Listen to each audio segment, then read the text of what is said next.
साथ मैं हूं शिप्रा झा और बुलेटिन में सबसे पहले आपको बता दें, झारखंड के साथ साथ बिहार की 4 विधानसभा सीटों पर होने वाले उपचुनाव की घोषणा की जा चुकी है। इस चुनाव को 2025 के विधानसभा चुनाव से पहले का सेमीफाइनल माना जा रहा है और ये चुनाव एक तरफ जहां महागठबंधन के लिए प्रतिष्ठा का सवाल है, तो एनडीए के लिए फाइनल मुकाबले से पहले बढ़त बनाने का एक मौका। ये रिपोर्ट देखिए।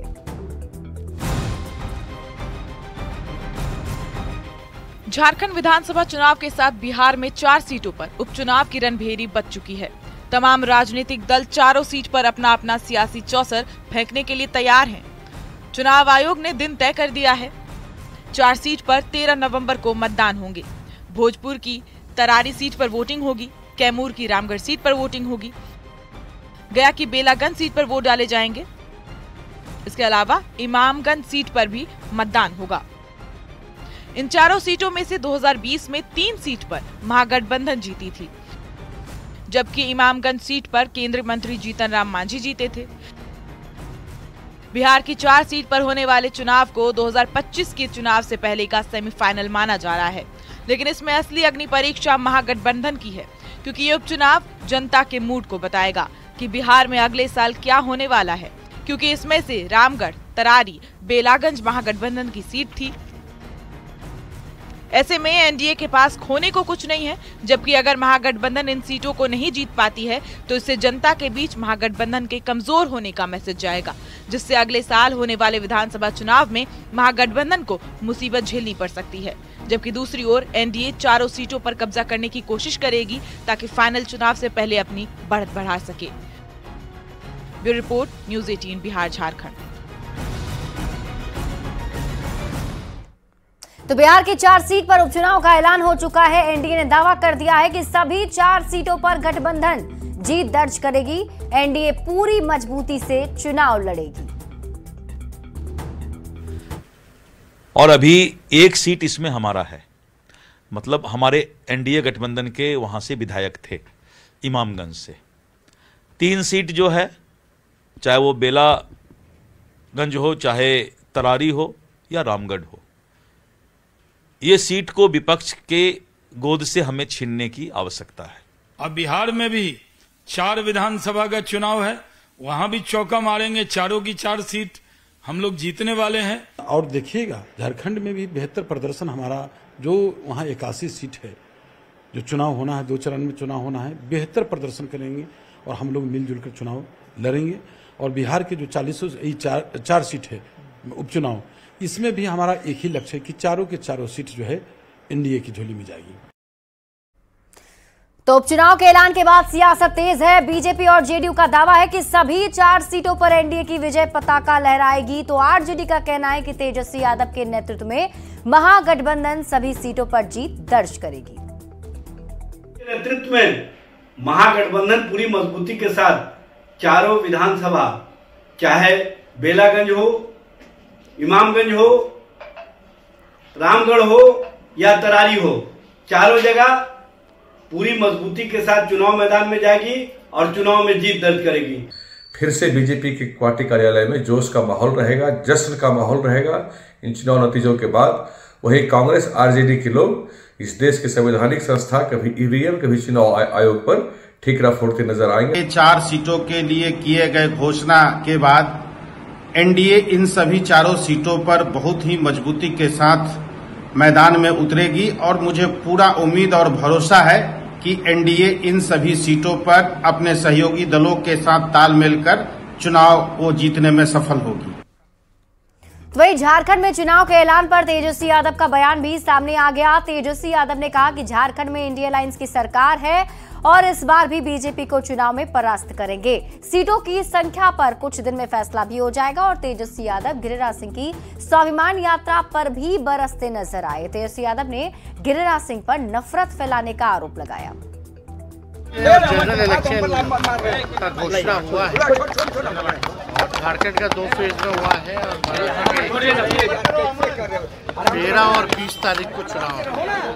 और साथ ही साथ जो बिहार की जो 4 विधानसभा है उसका चुनाव, जब चुनाव होगा तो हम लोग जो है यही हम लोगों की कोशिश है कि सारे चुनाव को हम लोग जीते। हम लोग ऑलरेडी सरकार में झारखंड में हैं और हम लोग इंडिया अलायंस के पार्टनर हैं और लोग मिलकर के चाहते हैं चुनाव लड़ना और पुनः बीजेपी को झारखंड में परास्त करें। आप यात्रा पे निकल रहे हैं, गिरिराज सिंह भी यात्रा पे जा रहे हैं और हिंदू को जगाने जा रहे हैं, आप भी यात्रा पे निकल रहे हैं। बिहार में यात्रा की सियासत हो रही है, क्या कहें? यहाँ सोया हुआ केवल हिंसा फैलाना, लोगों को भड़काना, नफरत की राजनीति करना, यही इन लोगों का काम रह गया। और आपको बता दें कि कल से तेजस्वी यादव कार्यकर्ता दर्शन और संवाद यात्रा निकलने जा रहे हैं। तेजस्वी यादव बांका से यात्रा की शुरुआत करेंगे। तेजस्वी यादव की यात्रा पर बिहार में सियासत गर्म है। एनडीए ने तेजस्वी यादव की यात्रा पर तंज कसा तो आरजेडी इस यात्रा से काफी उत्साहित है।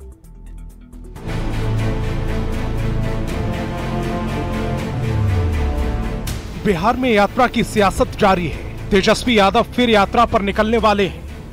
तेजस्वी की कार्यकर्ता दर्शन यात्रा 16 अक्टूबर से शुरू हो रही है। तैयारी विधानसभा चुनाव की है। दूसरे चरण में तेजस्वी 11 दिनों की यात्रा पर रहेंगे और 12 जिलों का दौरा करेंगे। तेजस्वी की यात्रा 26 अक्टूबर तक चलेगी। शुरुआत बांका जिले से होगी और समापन होगा गया में। लेकिन यात्रा का दूसरा चरण शुरू होने से पहले ही सियासत तेज हो गई। विदेश प्रवास से लौटे माननीय तेजस्वी यादव ईडी में हाजिरी लगाने के बाद कार्यकर्ता दर्शन करने जा रहे हैं। राजनीतिक जमींदार हैं, तो आपको विदेश जाने की क्या जरूरत है? तो झारखंड से सटा हुआ ऐसा शानदार इलाका माननीय मुख्यमंत्री नीतीश कुमार जी ने विकसित किया। ओढ़नी डैम है वहां, जहां नाव चलाइएगा, बोट। 100 चूहे खाकर बिल्ली चली हज को। तेजस्वी यादव का शुरू हो रहा कार्यकर्ता दर्शन संवाद कार्यक्रम वैसा ही है। उत्तर बिहार की जनता जब नदियों में आई उफान से त्रस्त थी, तब आप विदेश में मौज मस्ती कर रहे थे। तेजस्वी की यात्रा को लेकर आरजेडी उत्साहित है, लेकिन सत्ता पक्ष लगातार तेजस्वी यादव पर हमले कर रहा है। मंत्री लेसी सिंह ने तेजस्वी यादव पर सवाल उठाते हुए पूछा, जब जनता मुसीबत में होती है तेजस्वी विदेश दौरे पर निकल जाते हैं। 16 अक्टूबर से दूसरे चरण का कार्यकर्ता दर्शन सह संवाद कार्यक्रम आरंभ हो रहा है और ये 16 अक्टूबर से 26 अक्टूबर तक चलेगा और बांका, मुंगेर, लखीसराय, जमुई और उधर गया, इन सारे जगहों पर जाएंगे। कार्यकर्ताओं से उस क्षेत्र की समस्याओं को जानेंगे, समझेंगे, फीडबैक लेंगे। जब बाढ़ आई तो विपक्ष के नेता गायब थे। अब अभी कह रहे हैं कि हम अपने लोग से मिलेंगे। जब बिहार में बाढ़ आई, कोई आपदा आती है तो विपक्ष के नेता फरार रहते हैं, बाहर देश से भी बाहर रहते हैं। तेजस्वी की यात्रा का मकसद विधानसभा चुनाव की तैयारी है। तेजस्वी जीत की फुल प्रूफ प्लानिंग करने में लगे हैं, लेकिन ये भी सच है कि तेजस्वी की ज्यादातर यात्राएं अधूरी रह गई हैं। न्यूज़ 18 के लिए पटना से धर्मेंद्र और शैलेंद्र कुमार की रिपोर्ट। और वहीं गिरिराज सिंह की हिंदू स्वाभिमान यात्रा पर सियासत अभी भी जारी है। गिरिराज सिंह की यात्रा पर लगातार सवाल उठाए जा रहे हैं। गिरिराज सिंह की यात्रा 18 अक्टूबर से भागलपुर से शुरू होने जा रही है। कांग्रेस ने इसे देश को बांटने वाली यात्रा बताया, तो बीजेपी का कहना है कि बीजेपी सबका साथ और सबका विकास के रास्ते पर चलती है।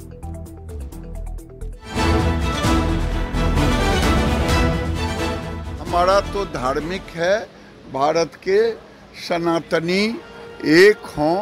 बापू के भारत को धर्म के नाम पर, जात के नाम पर कोई बांट नहीं सकता। यात्रा करना गलत है। आप ये जो बांटने का काम देश को कर रहे हैं, यह जनता आपको करारा जवाब है। बिहार विधानसभा का चुनाव अगले साल है, लेकिन बिहार में यात्रा की सियासत अभी से तेज हो चुकी है। केंद्रीय मंत्री और बीजेपी के फायर ब्रांड नेता गिरिराज सिंह हिंदू स्वाभिमान यात्रा पर निकल रहे हैं। गिरिराज 18 अक्टूबर से भागलपुर से अपनी यात्रा शुरू करने वाले हैं। गिरिराज सिंह की यात्रा पर बिहार में सियासत जारी है। भागलपुर से कांग्रेस विधायक ने इस यात्रा को देश बांटने वाली यात्रा करार दिया।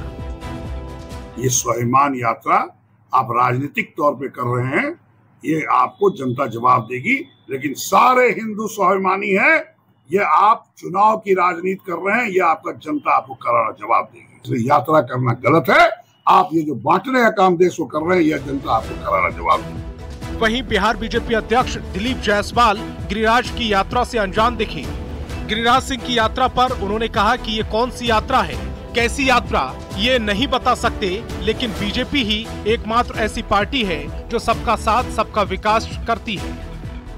अब मैं इस पर कुछ बता नहीं सकता हूं कि कौन सा यात्रा और कैसा यात्रा है, लेकिन ये जरूर बोलूंगा कि भारतीय जनता पार्टी ही एक ऐसी पार्टी है जो सबका साथ सबका विकास, सबका प्रयास और इस देश को आगे बढ़ाने का काम करती है। विधानसभा चुनाव से पहले बिहार में यात्राओं का दौर चल रहा है। 16 अक्टूबर से तेजस्वी यादव यात्रा पर निकल रहे हैं। प्रशांत किशोर 2 साल से बिहार की यात्रा कर रहे हैं। उपेंद्र कुशवाहा की भी यात्रा चल रही है, लेकिन सबसे ज्यादा सवाल गिरिराज सिंह की हिंदू स्वाभिमान यात्रा पर उठ रहे हैं। न्यूज़ 18 के लिए पटना से शैलेंद्र और भागलपुर से आशीष रंजन की रिपोर्ट। भोजपुरी के सुपरस्टार रितेश पांडे बिहार बीजेपी के प्रदेश कार्यालय पहुंचे। रितेश पांडे ने प्रदेश अध्यक्ष दिलीप जायसवाल से मुलाकात की और मुलाकात के बाद बीजेपी ज्वाइन करने के सवाल पर उन्होंने कहा कि जो भी होगा जल्द आप लोगों को पता चल जाएगा। साथ ही उन्होंने ये भी कहा कि भभुआ विधानसभा से वो तैयारी कर रहे हैं, आगे जो भी होगा सार्वजनिक कर दिया जाएगा। वहीं लॉरेंस बिश्नोई गैंग पर पप्पू यादव के पोस्ट पर भी हमला बोला। रितेश पांडे ने कहा कि उन्हें सोच समझकर बोलना चाहिए। जो भी होगा आप लोग के सामने बहुत जल्द आ जाएगा। कहाँ से तैयारी कर रहे हैं? भभुआ विधानसभा से जी। क्या वो इस देश में नहीं रहते हैं? वो इस देश में रहते हैं कि नहीं, आप लोग जवाब दीजिए। 24 घंटे में खत्म। ये कौन सी बात होती है? थोड़ा सा सोच समझ के बोलना चाहिए। भाकपा माले कल से बदलो बिहार न्याय यात्रा की शुरुआत करने जा रही है और जिसकी शुरुआत नवादा जिले से होगी। भाकपा माले के महासचिव दीपांकर भट्टाचार्य ने इसकी जानकारी दी। पूरे पद यात्रा को 5 जोन में बांटा गया। 26 अक्टूबर को पटना में इसका समापन होगा। भाकपा माले इस यात्रा में लोगों की समस्या से रूबरू होगी। दीपांकर भट्टाचार्य ने सीएम नीतीश कुमार और पीएम मोदी पर भी हमला बोला। बदलो बिहार न्याय यात्रा कल बिहार के 5 जोन में और अन्य तमाम जिलों पे शुरू होने जा रही है और नवादा से पटना ये जो यात्रा है जिसमें हम खुद रहेंगे, मेरे साथ हमारे 3 विधायक गोपाल रविदास जी फुलवारी से, महानंद जी अरवल से, घोसी से कॉमरेड रामबली जी रहेंगे। सीएम नीतीश कुमार की अध्यक्षता में कैबिनेट की बैठक में कुल 22 एजेंडे पर मुहर लगी है। नीतीश कुमार ने कैमूर और रोहतास के 132 गांव के 21,644 घरों को ग्रिड से बिजली आपूर्ति के फैसले को स्वीकृति दी और इसके लिए 117 करोड़ की राशि जारी भी की जाएगी। साथ ही बिहार पुलिस को जांच के लिए लैपटॉप और स्मार्टफोन देने का फैसला किया गया है। सरकार ने खनिज नियमावली 2024 को भी मंजूरी दे दी। इसके लिए नए प्रावधान लाए गए हैं। अवैध खनन पर जुर्माने की राशि को बढ़ाया गया है। कोलकाता के आरजीकर अस्पताल में महिला डॉक्टर की रेप और हत्या मामले में पिछले 2 महीने से कोलकाता के डॉक्टर आंदोलन पर हैं। डॉक्टरों का आरोप है कि मामले में अभी तक इंसाफ नहीं मिल सका है और इस मामले को लेकर कोलकाता में डॉक्टर का अनशन जारी है, जिसमें शामिल कई डॉक्टर की हालत अब नाजुक बनती जा रही है। आईएमए और जेडीए के आह्वान पर पूरे देश के डॉक्टर सांकेतिक आंदोलन कर रहे हैं। भागलपुर के JLNMCH में डॉक्टर 1 दिवसीय सांकेतिक भूख हड़ताल पर हैं। हालांकि दूसरी तरफ मरीजों का अस्पताल में इलाज चल रहा है। डॉक्टर पूरे मामले में इंसाफ की मांग कर रहे हैं।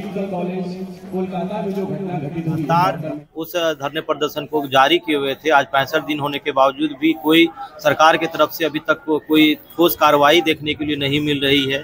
सरकार जो वहाँ पे जो डॉक्टर्स हैं, जो रेजिडेंट डॉक्टर, जो जूनियर डॉक्टर्स हैं, उससे भी बात करने के लिए सही से तैयार नहीं है। उम्मीदें हैं और दरख्वास्त है कि इस मैटर को जल्द से जल्द सॉल्व किया जाए ताकि जो हंगर स्ट्राइक पे जो डॉक्टर अभी बंगाल में हैं और उसी के सपोर्ट में ऑल ओवर इंडिया के जितने भी डॉक्टर हैं वो हंगर स्ट्राइक को सपोर्ट करने के लिए 1 दिन का ये सामूहिक हंगर स्ट्राइक किया जा रहा है। आगे देखते हैं अगर सरकार क्या सुनाती है या फैसला आता है या क्या कोई ठोस कदम लेती है सरकार या नहीं, तो उसके अनुसार इस स्ट्राइक को आगे बढ़ाया जाएगा या न जाए, उसके बाद ही हम लोग। एम्स पटना के डॉक्टरों ने न्याय और सुरक्षा की मांग को लेकर सांकेतिक भूख हड़ताल और सभा की। इस दौरान डॉक्टरों ने प्रदर्शन भी किया। पश्चिम बंगाल में सहयोगियों के साथ एकजुटता का संदेश देते हुए सांकेतिक भूख हड़ताल की गई और अभया के लिए न्याय मांगा गया। एम्स पटना आज आरजीकर के जो डॉक्टर्स हैं उनके साथ खड़ा, और खास करके कोलकाता के हमारे जो डॉक्टर्स अभी भी हंगर स्ट्राइक पर बैठे हुए गत 9 दिनों से, उन्हें कोई सुनवाई नहीं मिली है। उसके साथ हमारी डिमांड्स काफ़ी बेसिक है कि हमें न्याय मिलना चाहिए, जो जस्टिस फॉर अभया की डिमांड है, जल्दी से जल्दी। हम आरजीकर वाले डॉक्टर्स के साथ खड़े हैं ताकि हम सबको जो भी वो मकसद है हमारा पूरा हो सके और जो डॉक्टर जिनके साथ ऐसा हुआ है उनको जस्टिस मिल सके।